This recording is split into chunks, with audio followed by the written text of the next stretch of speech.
देखिए, एक बात तो बड़ी क्लियर है कि इमरान खान की फैमिली भी अब ये बात मानना शुरू हो गई है कि इमरान खान साहब की पार्टी इमरान खान साहब को बाहर निकालने के लिए किसी किस्म की कोई एक्टिविटी नहीं करने वाली। बहनों की मुलाकातें भी पार्टी के लोगों ने रुकवाई हैं।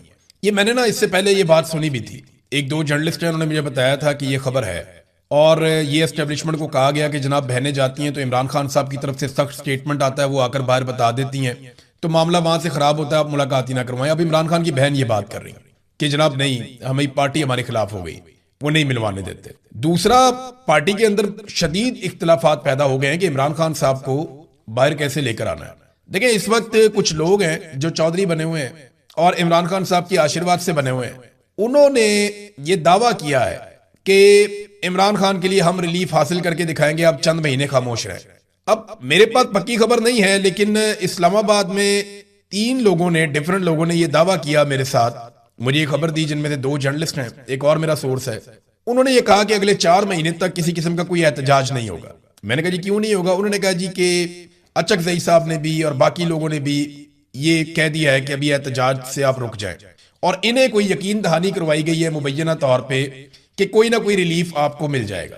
अब इस किस्म की ट्रक की बत्तियों के पीछे ना एस्टेब्लिशमेंट ने बड़ी दफा लगाया पीटीआई को, मुज़ाकरात हो रहे हैं, बात होने वाली है, कुछ रास्ता निकलने वाला है, ये बार बार लगाते हैं ट्रक की बत्ती के पीछे। 4 महीने वैसे भी ये लोग कोई एहतजाज कर नहीं सकते, अब तो सख्त गर्मी आने वाली है, आगे बजट आ रहा है और इससे अच्छी अपोजिशन हुकूमत को कभी नहीं मिलेगी। आप देखिएगा, हुकूमत जैसा चाहेगी बजट पास करेगी और ये अपोजिशन कुछ भी नहीं कर सकेगी, इतना सा भी कुछ नहीं कर सकेगी। पीटीआई के दिमाग में ये है कि ये कुछ ना कुछ करके कोई डील बना लेंगे। इमरान खान पे एस्टेब्लिशमेंट का जब दबाव बहुत ज्यादा बढ़ेगा तो उसके नतीजे में कुछ ना कुछ करके ये लोग कोई डील बना लेंगे और उस डील के नतीजे में पाकिस्तान तहरीक इंसाफ को दोबारा मौका मिल जाएगा।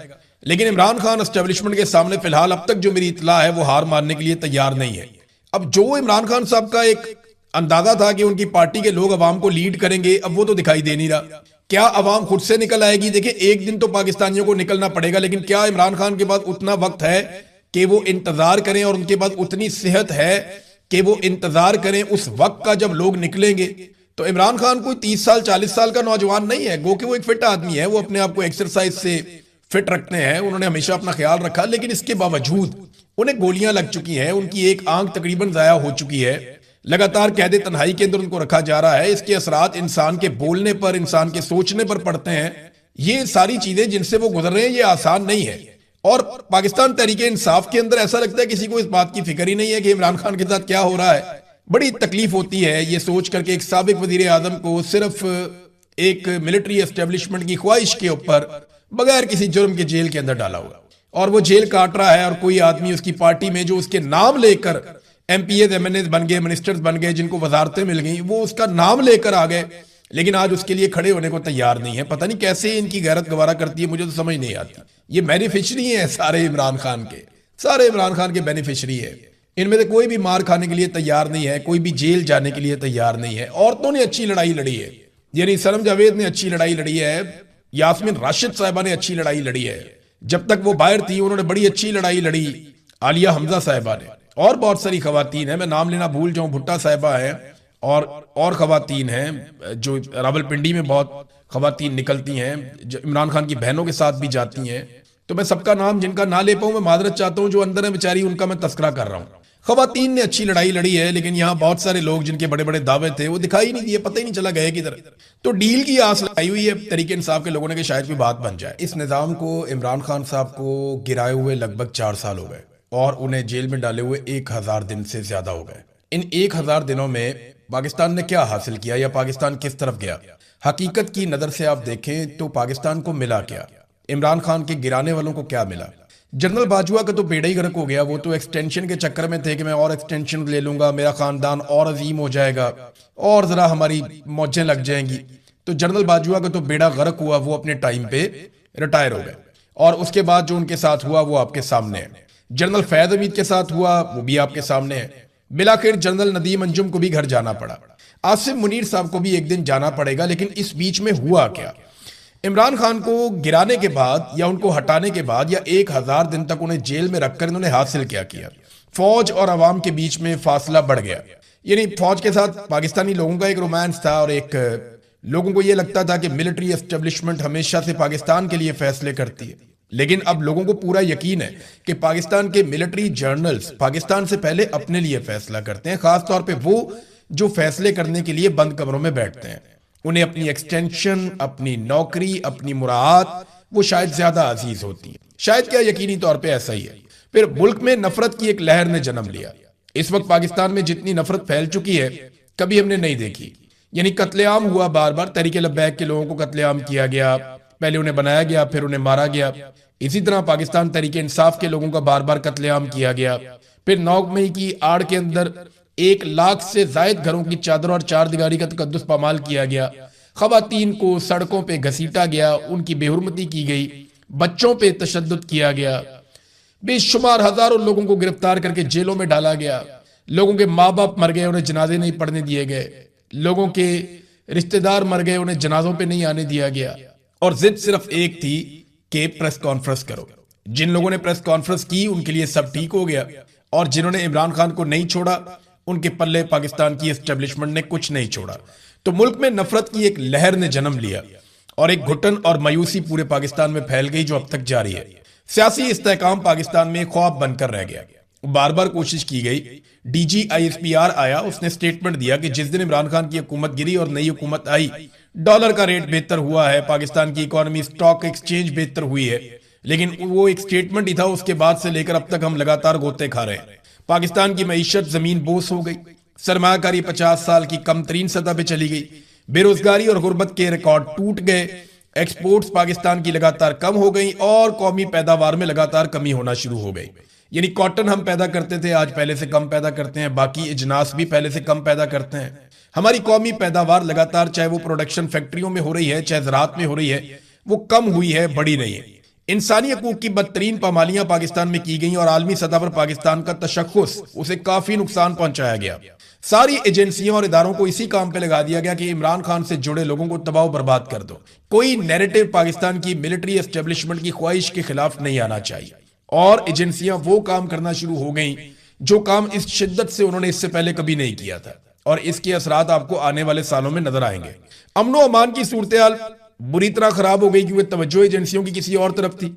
जमहूरी निजाम का बेड़ा गर्क कर दिया गया। पाकिस्तान में जमहूरियत नहीं है, ये पाकिस्तान का हर आदमी कहता है, बल्कि जो हुकूमत में मौजूद वज़रा हैं वो कहते हैं कि ये हाइब्रिड निजाम, एक दोगला निजाम है जिसमें जमहूरियत का अमल दखल नहीं है। ये दोगला निजाम है पाकिस्तान में।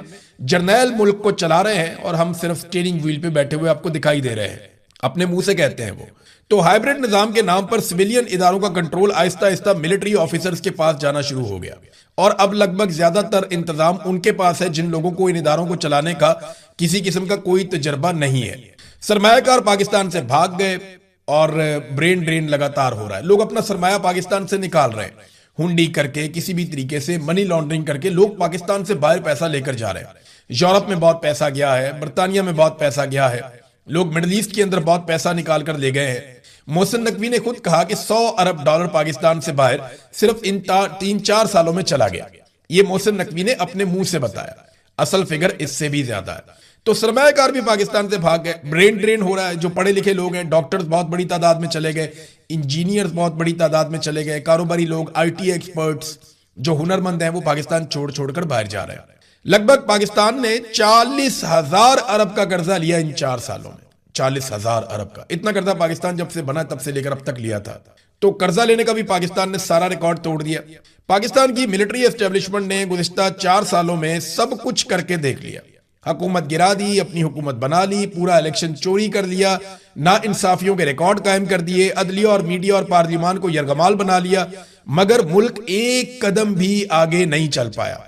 इमरान खान पाकिस्तानियों की जिद बन गया है। ये बात पाकिस्तान की मिलिट्री एस्टेब्लिशमेंट को समझ जानी चाहिए। पाकिस्तानियों की ये जिद है, यानी एस्टेब्लिशमेंट की जिद है कि इमरान खान को आने नहीं देना, और अवाम की जिद है कि हम इमरान खान को लाकर दिखाएंगे। अब एस्टेब्लिशमेंट ने अपने ही मुल्क के लोगों से लड़ाई शुरू कर दी है। पाकिस्तान की मिलिट्री एस्टेब्लिशमेंट यानी पाकिस्तान के चंद जर्नैलों ने जो टॉप पर बैठे फैसले कर रहे हैं अपने मफाद के लिए, उन्होंने चंद सियासतदानों या खानदानों के साथ मिलकर ये जिद बना ली है कि हमने इमरान खान को नहीं आने देना, जबकि अवाम ने जिद बना ली है कि हम इमरान खान को लेकर आएंगे। अब जब तक ये मैच पड़ा रहेगा ना, तब तक पाकिस्तान आगे नहीं बढ़ता। यह है सादी सादी बात। बड़ी खबर जो बैनुल-अक़वामी फ्रंट से है वो ये है कि ईरान ने अपनी ताज़ा तरीन तजावीज़ का नया मुसव्वदा पाकिस्तान को दिया है कि ये अमेरिका तक पहुंचा दे।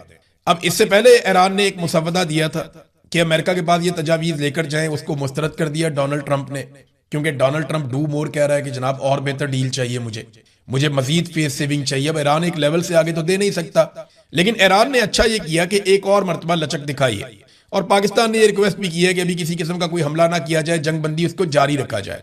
अमेरिका ने इसको गैर मुअय्यना मुद्दत के लिए जंगबंदी की हुई है, और ईरान जारहियत तो कर नहीं रहा, तो वो बैठा हुआ सुकून से, लेकिन जो नाकाबंदी हुई है वो लगातार ईरान को परेशान कर रही है, और हर गुजरते दिन के साथ ईरान के लिए मुश्किलात बढ़ रही हैं। ऐसा नहीं है कि नाकाबंदी से ईरान को कोई प्रॉब्लम नहीं हो रहा, बिल्कुल हो रहा है, काफी प्रॉब्लम हो रहा है, और इस प्रॉब्लम का कोई ना कोई हल ईरान को निकालना पड़ेगा। बहरहाल इन्होंने कुछ तरामीम शुदा तजावीज दोबारा से पाकिस्तानी हुकूमत के जरिए से अमेरिका को भिजवाई है। अब इस पे एक मरतबा फिर अमेरिका का स्टेटमेंट आया कि ईरान की भिजवाई गई नई तजावीज से मुतमईन नहीं हूं, डोनाल्ड ट्रंप ने फिर कह दिया। अब ट्रंप का जो अंदाजा है या अंदाज है बात करने का, मुझे लगता है कि डोनाल्ड ट्रंप को मुकम्मल फतह चाहिए, या वो इस तासुर के साथ मिड टर्म इलेक्शन में जाना चाहते हैं कि उन्हें मुकम्मल फतह मिली है, या कम से कम इसराइल को वो मुतमईन करना चाहते हैं कि अब खित्ते में इसराइल के लिए किसी किस्म का कोई खतरा नहीं रहा। देखिए, ईरानी मिसाइल टेक्नोलॉजी से या ड्रोन से कोई इतना बड़ा प्रॉब्लम नहीं है अमेरिका को, वो इसका कोई ना कोई सोल्यूशन निकाल लेंगे, लेकिन अगर ईरान ने एटमी तजर्बा कर लिया तो उसका फिर उनके पास कभी भी कोई हल नहीं होगा। फिर जितनी मर्जी ईरान पे पाबंदियां लगाएं, अल्टीमेटली इनको ईरान से बात करनी पड़ेगी, और एक वक्त आएगा कि ईरान नॉर्मल बाकी मुल्कों की तरह जिनके पास एटमी कुव्वत होने का एक सर्टिफिकेट है या जिनके पास एटमी हथियार है, उनकी तरह ईरान भी सर्वाइव करेगा।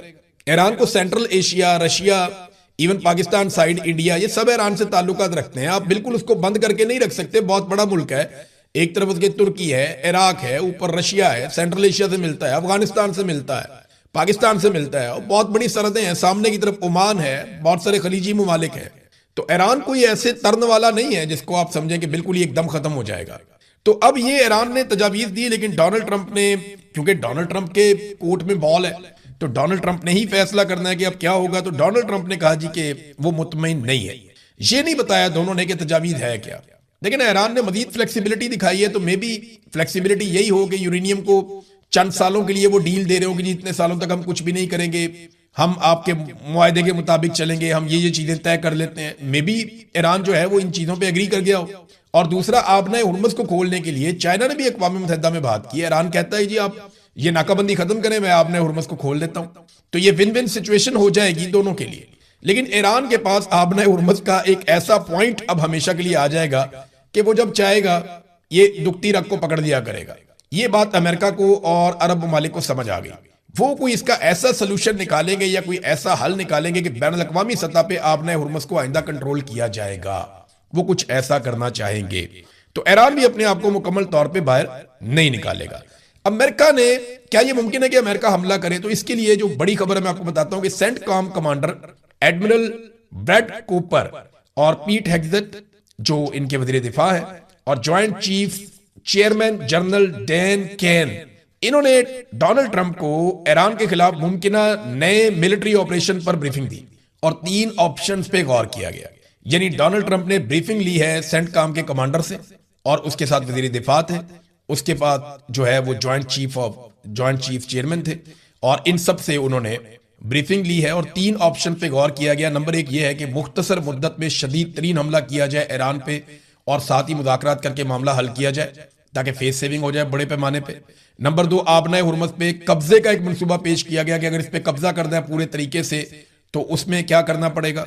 नंबर 3, ईरान से अगर अफसूदा यूरेनियम उठाकर लेकर जानी है तो जमीनी ऑपरेशन करना है तो उसका तरीकाकार क्या होगा। ये 3 ऑप्शंस उनके सामने डोनाल्ड ट्रंप के रखी गई हैं, जो अमेरिकन मीडिया में रिपोर्ट हुई। याद रखिएगा कि 26 फरवरी को, यानी 28 फरवरी को अटैक किया था अमेरिका ने, और 26 फरवरी को डोनाल्ड ट्रंप को बिल्कुल ऐसी एक ब्रीफिंग दी गई थी हमले से 2 दिन पहले।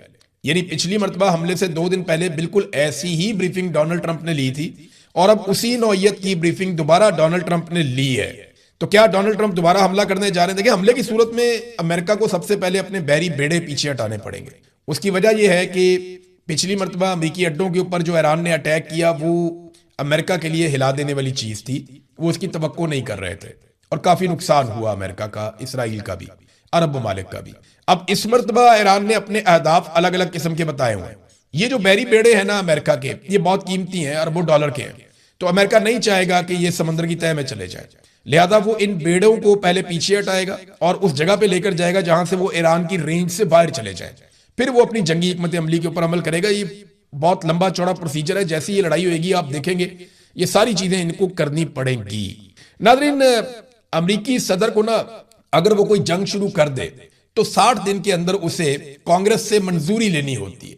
इस हवाले से ये अमेरिका का आईन कहता है। तो डोनाल्ड ट्रंप से जब पूछा गया कि जनाब आज 60 दिन मुकम्मल हो गए तो क्या आप कांग्रेस से इसकी अप्रूवल ले रहे हैं, तो कोई इतनी अच्छी पोजीशन तो नहीं है अमेरिका में डोनाल्ड ट्रंप की। तो उन्होंने कहा जी कि मुझे अप्रूवल लेने की जरूरत नहीं है।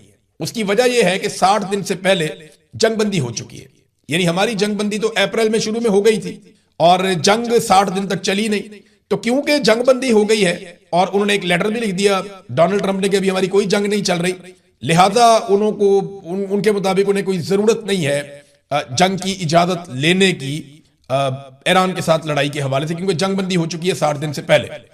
अब अगर दोबारा जंग शुरू होती है तो इसके लिए डोनाल्ड ट्रंप को फिर जो आईनी रुकावट है उसको अबूर करना पड़ेगा।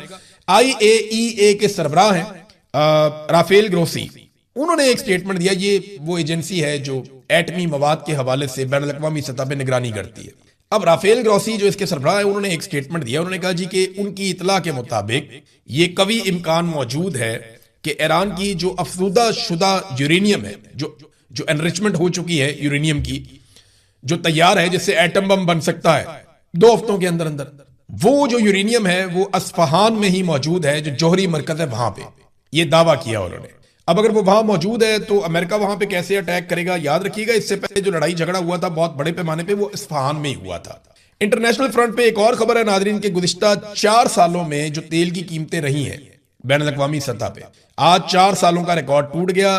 तेल की कीमतें बुलंद तरीन सतह पर पहुंच गई हैं और डोनाल्ड ट्रंप के लिए ये काफी सख्त है, क्योंकि बहुत सारे ऐसे ममालिक जो डोनाल्ड ट्रंप के इत्तेहादी हैं वो अब बराह रास्त मुतासर होना शुरू हो गए हैं और कहीं ना कहीं वहां पे जो है निज़ाम जिंदगी तो मफलूज नहीं हुआ, लेकिन उनके कारोबारी मामला, उनकी मईशत के मामला जो है वो मुतासर हो रहे हैं। जेट फ्यूल की कमी की वजह से फ्लाइटों की कीमतें बढ़ रही हैं और फ्लाइटें कैंसिल भी हो रही हैं।